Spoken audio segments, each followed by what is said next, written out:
আজকের সকালটা একটু মন খারাপের, কারণ আমার বাড়িতে বান্ধবীরা যে ছিল তারা সবাই চলে যাবে। হ্যালো ফ্রেন্ডস, সবাইকে জানাই গুড মর্নিং। এই যে দেখো, আমরা এখনো শুয়ে আছি। আর এদিকে এই একটা বান্ধবী লেপ চাপিয়ে শুয়ে আছে, আর ওদিকে আর একজন শুয়ে আছে লেপের ভেতর। ওরা আজকে বাড়ি চলে যাবে, তাই মা সকাল সকাল উঠে ভাত রান্না করে দিয়ে গেছে।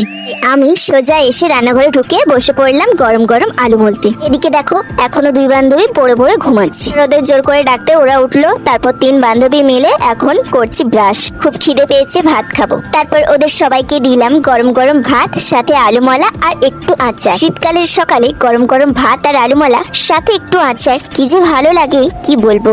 আমার খাওয়া শেষ হতে না হতে এদিকে বান্ধবীরা ব্যাগ গোছাতে ব্যস্ত, আর একজন তো পুরো রেডি হয়ে বেরিয়েই পড়েছে বাড়ি যাওয়ার জন্য। পর দুজনকে নিয়ে একটু এগিয়ে দিয়ে এলাম রাস্তার কাছে। ওরা বাড়ি চলে গেল। তারপর আমি রুমে এসে বসে আছি। কয়েকটা দিন ওদের সাথে খুব মজা করেছি, আবার কবে দেখা হবে কে জানে। যাই হোক, এই ছিল আজকের ছোট্ট মিনি ব্লগ। কেমন লাগলো অবশ্যই কমেন্টে জানিও। ভালো থাকবেন, সুস্থ থাকবেন।